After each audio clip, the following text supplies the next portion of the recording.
본문 이 데살로니가 전서는 여러분도 잘 아시다시피 하나님의 종 사도 바울이 제2차 선교 여행을 할 때에 그곳에서 복음을 3주간 전해서 그곳에서 많은 기부인들과 또 유대인들 가운데서 헬라인들 가운데 믿는 사람들로 세워진 그런 교회입니다. 데살로니가는 현대 이름은 데살로니키라고 해서 특별히 마게도니아의 여러 항구 도시 중에서 가장 어뜸이 되는 최대의 항구 도시였습니다. 이 데살로니가는 특별히 로마 총독에 주재하는 곳이기도 했고 또 로마의 속주로서 마게도니아 주의 주도였습니다.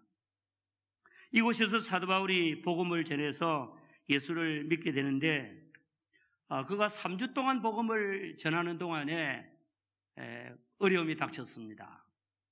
빌립보에서 복음을 전하다가 무고를 당하고 어려움을 당했던 바울이 이 데살로니가로 온 것을 알고 그곳에 있는 유대인들이 많은 무리를 초인해서 많은 무리를 이끌고 데살로니가로 쳐들어왔습니다. 그리고 다시금 소동을 일으키고 어려움에 봉착하게 되자 사도 바울은 데살로니가를 떠나게 됩니다. 그래서 이웃의 도시인 베레아로 갔다가 거기서 잠시 복음을 전하고 그리고 아테네로 가서 그곳에서 복음을 전하고 고린도로 가게 됩니다. 아테네에 머무는 동안에 사도 바울은 이 데살로니가 교회가 굉장히 걱정이 되었습니다. 이제 이 신생교회, 아직도 역사가 아주 짧고 불과 몇 주간 복음 전해서 세워진 교회, 이 교회 성도들이 믿음을 지키고 살아갈까? 그리고 저들의 신앙의 상태는 어떠한가? 교회는 어떻게 됐을까? 염려가 되어서 아테네에 있는 동안에 믿음의 아들 디모데를 그곳에 파송하게 됩니다. 그리고 고린도에 가서 기다리게 되는데 이 디모데가 데살로니가에 가서 보고 돌아와서 바울에게 보고한 내용은 정말 기뻐할 만한 내용이었습니다. 그들이 신앙생활을 하되 아주 하나님 앞에 이제 하나님을 경외하고 예수 그리스도의 그런 그리스도인으로서 충성하고 믿음을 지키고 그리고 환난과 핍박, 박해를 이겨나가는 그런 생활을 살 뿐만 아니라 기쁨으로 살아간다는 거예요. 그리고 데살로니가전서 1장에 보면 기록된 대로 믿음의 역사를 일으키고 사랑의 수고를 하고 소망스럽게 인내를 하면서 저희들이 신앙생활을 살아가고 성령의 기쁨으로 신앙생활을 살아가고 바울과 그리고 많은 주의 종들의 그 모든 것들을 기억하면서 본받기를 바라고 주님을 본받는 생활을 살아간다는 겁니다. 한 걸음 더 나아가서 저희들이 복음을 막 전하고 그 아름다운 소문이 마게도니아와 아가야에 있는 모든 교회 성도들에게 널리 전파가 되는 이와 같은 아름다운 모습을 들으면서 사도 바울은 한없이 기뻐하게 됩니다. 그러면서 바울은 데살로니가 전서 편지를 써서 보내게 됩니다. 이 데살로니가 전서는 바로 현존하고 있는 또 기록된 하나님의 말씀 가운데서 가장 오래된 서신입니다. AD 50년, 51년경 그 오간에 기록이 되었다고 짐작을 합니다. 그래서 고린도에서 데살로니가 교회에 보내는 편지를 써서 이제 데살로니가에 보내는데 그 내용이 뭔가 하면 첫째는 하나님께서 데살로니가 교회를 세우셨다. 하나님이 은혜를 주셨다. 그래서 하나님 앞에 감사하는 내용이 들어있어요. 두 번째로는 데살로니가 교인들의 그 아름다운 신앙생활, 믿음, 소망, 사랑의 신앙생활을 인해서 감사하고 칭찬하고 격려하는 말씀이 나옵니다. 그리고 데살로니가 교인들에게 이제 계속해서 신앙생활을 아름답게 잘 할 것을 권면을 하면서 그 다음에 나오는 말씀이 뭔가 하면 디모데를 통해서 들었던 데살로니가 교회 성도들의 그 여러 가지 의문 또 여러 가지 질문 사항에 대해서 해답을 주고 있는 말씀을 기록을 하고 있습니다. 그것이 바로 예수님의 재림과 관계되는 겁니다. 예수님이 재림하시기 전에 죽은 영혼들은 어떻게 되느냐, 그리고 그 다음에는 어떻게 될 거냐라고 하는 문제에 해답을 주고, 그 다음에는 예수님 재림할 때 그 이전에 성도들의 삶이 어떠해야 될 것을 가르치고 있습니다. 오늘 본문과 그 앞절 12절서부터 오늘 마지막 절까지의 말씀의 내용은 이제 주님의 재림을 대비하는 이런 성도들의 생활이 어떠해야 될 것인가 하는 것을 가르쳐주고 있습니다. 아주 여러 가지 생활을 권면하고 있습니다. 이것이 바로 우리에게는 귀한 교훈이 되는 줄을 믿습니다. 여러분, 우리의 신앙생활은 어느 것 하나를 잘해서 잘한다고 되는 것이 아닙니다. 우리의 신앙생활은 여러 가지 면에 규모 있고 균형 잡힌 신앙생활이 되어야 하는 것입니다. 바울은 말씀합니다. 데살로니가 교인들에게 12절 이하의 말씀해 보니까 첫째로 형제들아 우리가 너희에게 구하노니 너희 가운데서 수고하고 주 안에서 너희를 다스리며 권하는 자들을 너희들이 알아주라. 이 어려운 교회에서 섬기는 이와 같은 사역자들을 너희들이 알고 그들의 역사로 말미암아 사랑 안에서 가장 귀하게 여겨주라. 이렇게 말씀하고 그 다음에 둘째로 너희들끼리 서로 화목하라 그랬어요. 한번 화목 좀 부족했던가 봐요. 화목하라. 그 다음에 세 번째로는 너희들 가운데서 게으른 자들을 권계하고 마음이 약한 자들을 격려를 해주고 힘이 없는 자들을 붙들어주고 모든 사람에게 대해서는 오래오래 좀 참아주라. 이렇게 말씀했어요. 그 다음에 삼가 누구에게든지 악으로 악을 갚지 말게 하고 또 서로 대하든지 모든 사람을 대하든지 항상 선을 따르라. 따라합시다. 악을 갚지 말고 선을 따르라. 그런 가르침을 주었어요. 그 다음에는 이제 주시는 말씀이 개인적인 신앙생활에 대해서 권면합니다. 그리스도인의 아름다운 삶, 그리스도인의 하나님을 승리하는 삶은 어떤 삶이냐? 우리 잘 아는 말씀입니다. 항상 기뻐하라. 쉬지 말고 기도하라. 범사에 감사하라. 이것이 그리스도 안에서 너희를 향하신 하나님의 뜻이니라. 그렇게 말씀하고 있습니다. 우리 한번 따라합시다. 항상 기뻐하자. 쉬지 말고 기도하자. 범사에 감사하자. 그리스도인들의 생활의 가장 기본이 되는 3대 요소를 말씀하고 있습니다. 사랑하는 성도 여러분, 저와 여러분들의 삶은 항상 기뻐하는 자가 되기를 바랍니다. 하나님의 나라가 그 심령에 이루어진 자는 기쁨이 있는 것입니다. 하나님의 나라는 먹고 마시는 것이 아니라 성령 안에서 평안, 이제 화평과 그리고 인내가 희락이라 그렇게 말씀했습니다. 희락. 따라합시다. 하나님의 나라는 기쁨의 나라다. 아멘. 로마서 14장에 나오는 말씀입니다. 하나님의 나라가 그 심령에 이루어짐으로 말미암아 항상 기뻐하는 주님의 은혜를 늘 체험하며 살아가는 자가 되어야 될 줄을 믿습니다. 그래서 그들에게도 항상 기뻐하라. 그리고 그리스도인들은 항상 하나님 앞에 쉬지 말고 뭐하라? 기도하라. 기도하라는 말은 우리는 오해를 하면 안 돼요.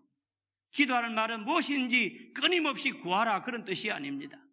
기도하라는 말은 하나님과 교제하는 것을 의미하는 것인 줄을 믿으시기 바랍니다. 하나님과 교통하고 하나님과 교제하고 하나님과 대화하고 하나님과 아름다운 관계를 맺는 것을 기도하는 거라 그랬어요. 그래서 우리는 우리의 필요를 구하기도 하지만은 하나님과 늘 교통하고 늘 하나님과 이제 함께 대화하며 살아갈 수 있는 이런 생활을 살아야 될 줄을 믿습니다. 그리고 마지막으로 보니까 이제 범사에 감사하라 그랬어요. 범사. 그 다음에 마지막으로 19절에서 22절에 나오는 말씀을 보니까 하나님의 말씀을 들으라 그 말입니다. 따라합시다. 성령을 소멸하지 말고 예언을 멸시하지 말고 범사에 헤아려 좋은 것을 취하고 악은 어떤 모양이라도 버리라. 여러분, 성령께서 하나님을 믿는 이와 같은 자들 속에 역사하시는데 그 성령님의 음성을 소멸하고 거역하고 거절해서는 안 된다는 겁니다. 그 다음에는 예언을 멸시하지 말고 성경에 기록된 하나님의 말씀, 그 깨달아서 가르치는 말씀을 예언이라 그래요. 옛날에 구약에는 하나님께서 장래에 될 일을 그때는 성경이 이제 기록이 안 될 때 그래, 선지자의 말들 물론 있었지만은 지금 선지자들이 바로 지금 말씀을 해야 되니까 앞으로 될 일을 하나님께서 받아서 하나님께로부터 선지자들이 말씀하였는데, 신약의 예언은 고린도전서 14장의 말씀해 보니까 따라합시다. 깨달은 말 5마디. 깨달은 말을 가지고 가르치는 것이 예언이란 말. 아멘. 알지 못하는 말 1만 마디 방언하는 것보다 더 유익하다. 교회에 유익하다 그래서. 그래서 예언을 멸시하지 말아라. 여러분들이 하나님의 말씀을 멸시하지 않는 자가 되기를 바랍니다. 하나님의 말씀에 아멘 하시기 바랍니다. 순종하고 하나님의 뜻을 깨달아서 살아가는 것이 신앙의 승리하는 비결이 되는 것입니다. 범살에 좋은 것을 취하고 악은 버리라고 말씀을 하는 이런 여러 가지 권면 중에서 특별히 사도 바울은 이제 데살로니가 교인들에게 또 우리들에게도 중요한 가르침을 주고 있습니다. 범사에 감사하라는 겁니다. 범사에 감사하라는 겁니다. 아멘 안 할 겁니까? 아멘. 범사에 감사하시기 바랍니다. 범사가 무엇입니까? 어떤 일이든지 어떤 환경이든지 어떤 시간이든지 어떤 형편이든지 모든 환경 속에서 감사하라는 말씀입니다. 우리는 하나님 앞에 은혜를 받을 때에 우리는 범사에 감사하지 못할 때가 많아요. 우리는 치우칠 때가 너무도 많이 있는 것입니다. 우리는 범사에 감사하지 못하는 거예요. 우리는 내가 생각할 때 유익하다 싶으면 감사하고, 내가 생각할 때 복받았다 싶으면 감사하고, 내가 생각할 때 형통하다 싶으면 하나님 앞에 감사하는 거예요.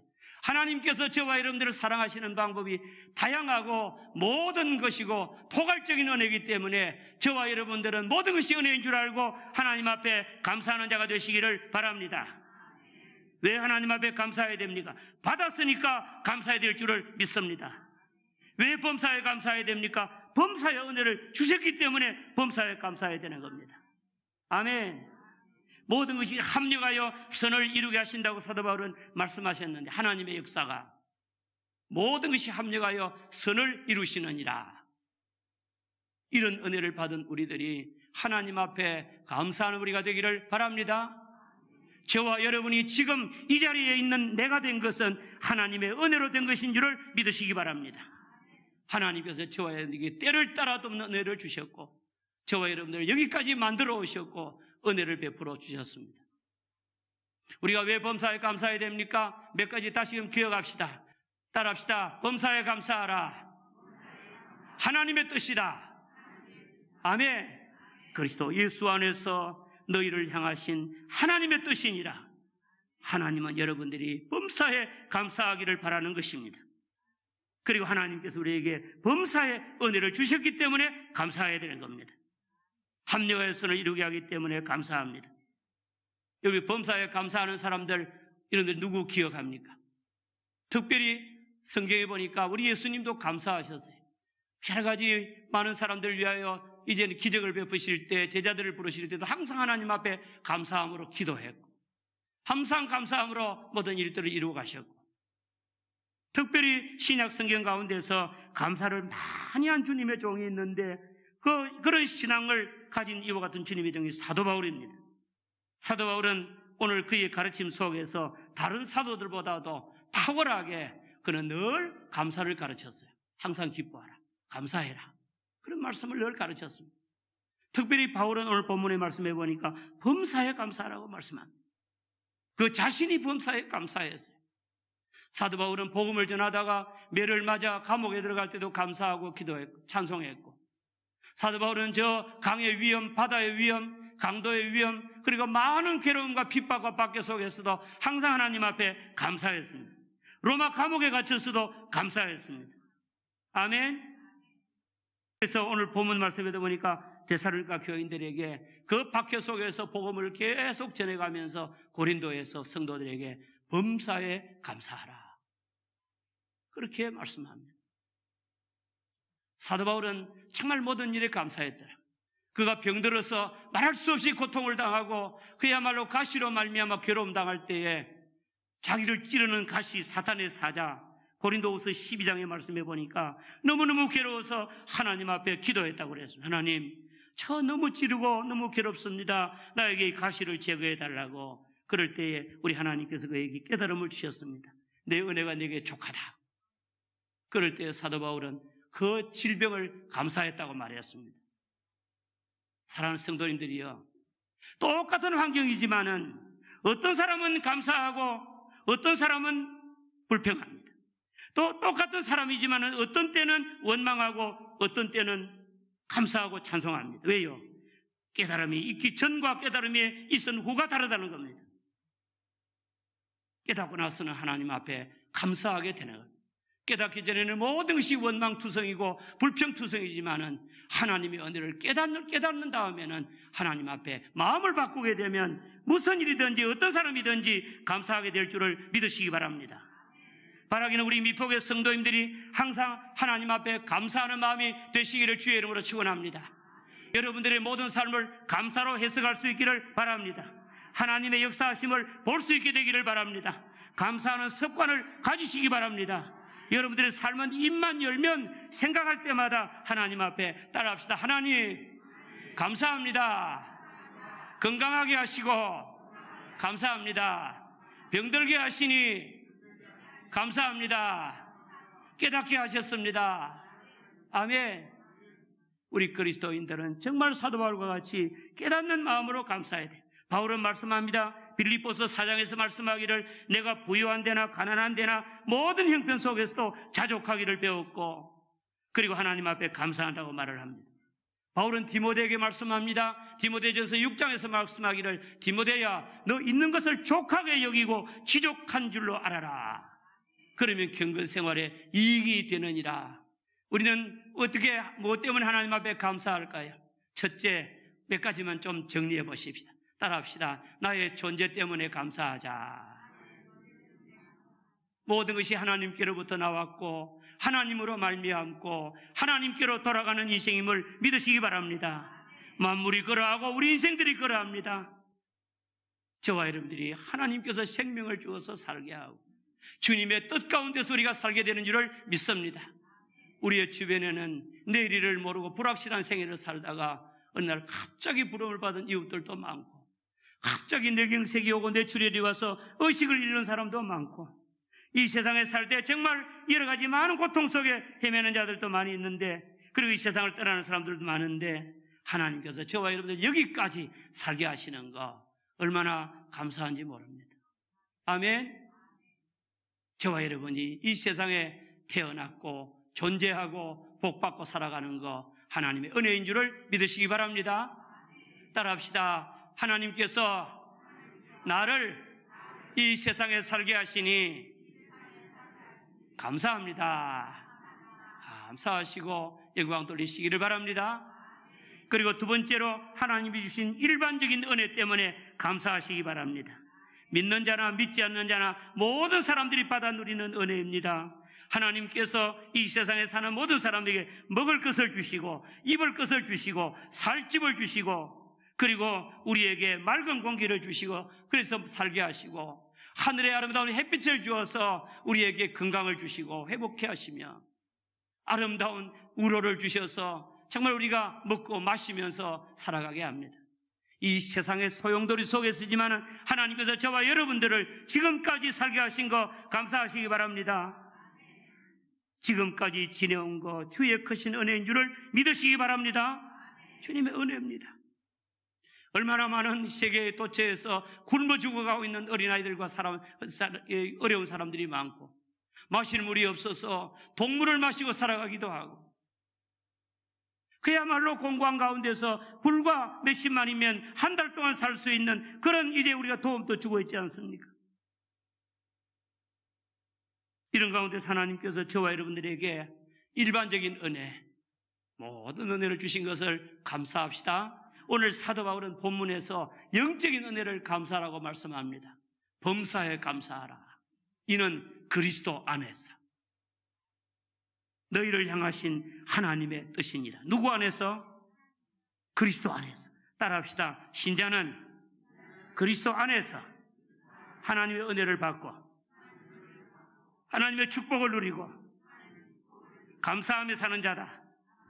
믿습니까? 저와 여러분들이 허물과 죄로 죽었던 자들 아닙니까? 죄의 삭선 사망 아닙니까? 우리가 정말 위기 가운데서 지옥 가야 될 자들 아닙니까?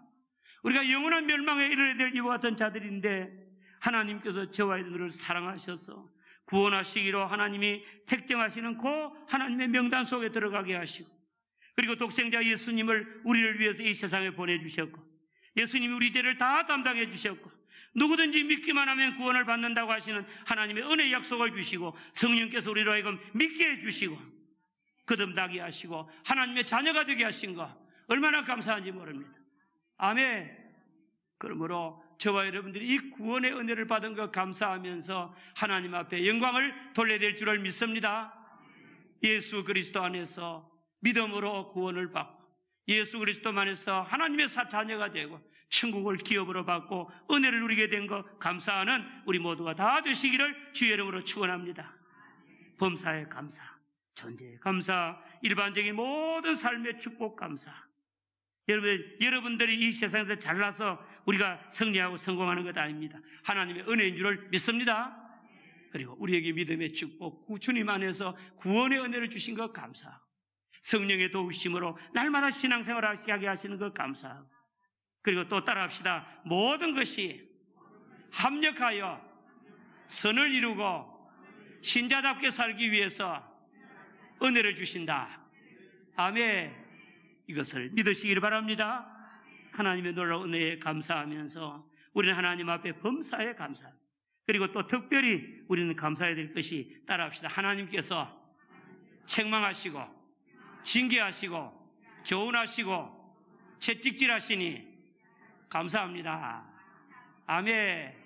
여러분, 잘못되게 살아갈 때 자식이요, 부모님이 초다를 삼가고 그리고 책망하지 않고 징계하지 않으면 그 자식 망하게 됩니다.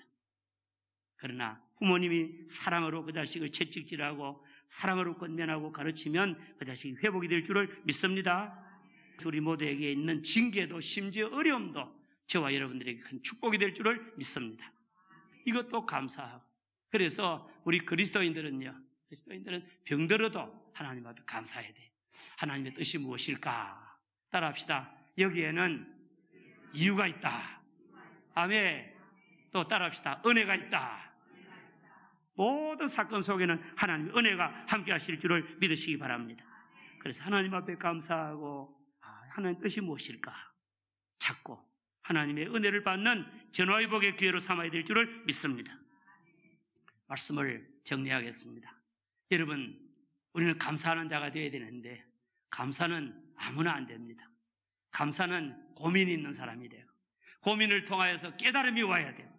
깨닫는 자가 감사합니다. 평소에 감사하지 못하는 자가 하나님의 은혜 가운데서 마음이 바뀌어야 감사가 될 줄을 믿습니다. 심정이 뒤집어져야 되는 거예요. 그래야 감사가 되는 거예요. 감사는 매일매일 하려고 하면 생활화가 되어야 될 줄을 믿습니다. 감사는 영원히 살아있는 자가 하는 것이고, 감사는 성숙한 자가 하는 것이고, 감사는 그 삶을 윤택하게 하고 하나님께 영광을 돌리게 하는 줄을 믿습니다. 우리 모두가 늘 감사의 사람이 되면 승리하는 자가 될 줄을 믿습니다. 여러분, 감사하시기 바랍니다.